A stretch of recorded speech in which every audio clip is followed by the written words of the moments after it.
पहले मिर्जापुर, फिर शामली और अब गाजियाबाद। आखिर ऐसा क्या हो रहा है जिसके बाद उत्तर प्रदेश में फिटनेस इंडस्ट्री अचानक प्रशासन की रडार पर आ गई है? क्या सरकार को किसी बड़े खतरे की आहट मिल चुकी है, या फिर पिछले कुछ महीनों में सामने आई घटनाओं ने सिस्टम को अलर्ट मोड में पहुंचा दिया है? क्योंकि अब बात सिर्फ जिम और एक्सरसाइज तक सीमित नहीं है, बल्कि पहचान, भरोसे और सुरक्षा तक पहुंच चुकी है। और इसी वजह से गाजियाबाद प्रशासन ने एक ऐसा फैसला लिया है जिसकी चर्चा पूरे उत्तर प्रदेश में हो रही है। लेकिन इस फैसले तक पहुंचने की कहानी गाजियाबाद से शुरू नहीं होती। इसके लिए हमें थोड़ा पीछे चलना होगा। दरअसल पिछले कुछ महीनों में उत्तर प्रदेश में अलग अलग हिस्सों से जिम से जुड़े कुछ ऐसे मामले सामने आए हैं जिन्होंने प्रशासन और पुलिस दोनों का ध्यान अपनी ओर खींच लिया है। जनवरी में मिर्जापुर में कुछ जिम संचालकों और ट्रेनर्स के खिलाफ कार्रवाई की गई। आरोप थे कि महिलाओं को ब्लैकमेल कर धर्मांतरण के लिए दबाव बनाया जा रहा था। हालिया दिनों में बहुत सारे ऐसे मामले सामने आए हैं जिसमें बहुत सारे जो जिम ट्रेनर है अपनी पहचान छुपा के वहाँ पे काम करते हैं और कुछ छद्म नाम रख के और उसके माध्यम से वहाँ पे कार्य कर रहे हैं। और ऐसे भी मामले आए हैं कि जिसमें अपनी पहचान छुपाकर और अन्य कोई नाम बताकर, अन्य धर्म बताकर, अन्य कोई अपनी पहचान बताकर उसके माध्यम से बहुत सारे लोगों को वहाँ पे ठगने का काम किया गया है, परेशान करने का काम किया गया है और उनके साथ में अलग अलग क्रिमिनल एक्टिविटीज भी हुई है। तो उसको देखते हुए हम लोगों ने निर्णय लिया है कि जितने भी जो जिम के ओनर्स हैं सभी को अभी एडीएम सिटी की तरफ से एक ऑर्डर इशू होगा, जिसमें जितने जिम ट्रेनर्स हैं वहाँ पे एक तो सभी का पुलिस वेरिफिकेशन, जैसे किराएदारों का हम कराते हैं, पुलिस वेरिफिकेशन कराने के बाद ही उनको वहाँ पे रखें। और दूसरा, सभी को आई कार्ड पहनना भी हम लोग अनिवार्य करने जा रहे हैं, जिसमें उनका रियल नाम क्या है पूरा उसमें पता होना चाहिए, ताकि जो भी व्यक्ति उनसे ट्रेनिंग ले रहा है उनके बारे में पूरे तथ्य हो जाने, सही नाम और सही पता, पूरी पहचान उनके बारे में जाने।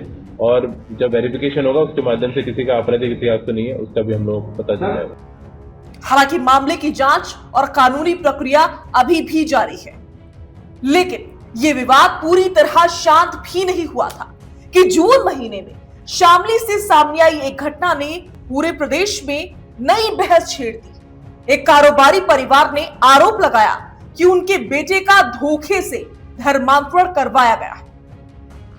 एफआईआर दर्ज हुई, कई नाम सामने आए और देखते ही देखते मामला सोशल मीडिया से लेकर राजनीतिक गलियारों तक चर्चा का विषय बन गया। लेकिन कहानी में सबसे बड़ा मोड़ तब आया जब जिस युवक को लेकर पूरा विवाद शुरू हुआ था, उसी ने सामने आकर यह दावा कर दिया कि उसने अपनी मर्जी से धर्म परिवर्तन किया है और उस पर किसी तरह का कोई दबाव नहीं था। यानी एक तरफ परिवार के आरोप है तो दूसरी तरफ युवक का दावा और इनके बीच चल रही जांच। लेकिन इस सब के बीच एक और शब्द अचानक चर्चा में आने लगा, जिम जिहाद। सोशल मीडिया पर कुछ राजनीतिक संगठनों और कई यूजर्स ने इन घटनाओं को जोड़ते हुए इस शब्द का इस्तेमाल करना शुरू कर दिया।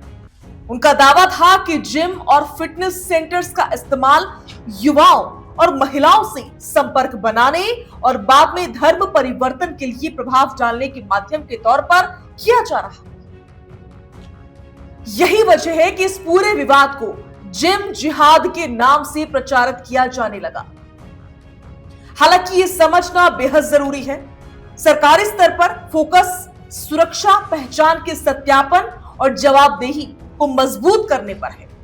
लेकिन क्या इन्हीं विवादों और आरोपों ने प्रशासन को सतर्क कर दिया है?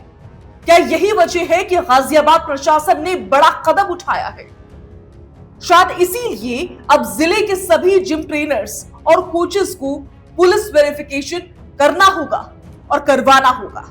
हर ट्रेनर को अपनी वास्तविक पहचान के साथ आईडी कार्ड पहनना अनिवार्य होगा। बिना सत्यापन के किसी को नियुक्त करना आसान नहीं होगा और जिम संचालकों को अपने यहां काम करने वाले कर्मचारियों का पूरा रिकॉर्ड भी रखना होगा। लेकिन मामला सिर्फ पहचान तक सीमित नहीं है। नकली सप्लीमेंट, बिना डॉक्टर की सलाह के लगाए जाने वाले इंजेक्शन और फिटनेस सेक्टर में बढ़ती अनियमितताओं पर भी प्रशासन की नजर बनी हुई है। यानी ये सिर्फ एक पुलिस वेरिफिकेशन का आदेश नहीं है, बल्कि फिटनेस इंडस्ट्री के लिए एक नई रेगुलेटरी मॉडल की शुरुआत भी साबित हो सकता है। और अब सबसे बड़ा सवाल इस समय क्या है? क्या गाजियाबाद सिर्फ शुरुआत है? क्या मेरठ, नोएडा, लखनऊ, कानपुर और दूसरे जिलों में भी ऐसे ही नियम लागू हो सकते हैं? क्या उत्तर प्रदेश में फिटनेस इंडस्ट्री के लिए नए दौर की शुरुआत हो चुकी है? क्योंकि उत्तर प्रदेश में ऐसा पहली बार नहीं होगा जब किसी एक जिले से शुरू हुआ प्रयोग बाद में पूरे प्रदेश की नीति का हिस्सा बन गया। तो क्या गाजियाबाद का यह फैसला पूरे उत्तर प्रदेश के लिए एक नए मॉडल की शुरुआत है, या फिर यह सिर्फ हाल के विवादों के बाद उठाया गया एक एहतियाती कदम? इस सवाल का जवाब आने वाला वक्त देगा, लेकिन इतना जरूर तय है कि अब फिटनेस इंडस्ट्री भी प्रशासन की पैनी नजर से बाहर नहीं है।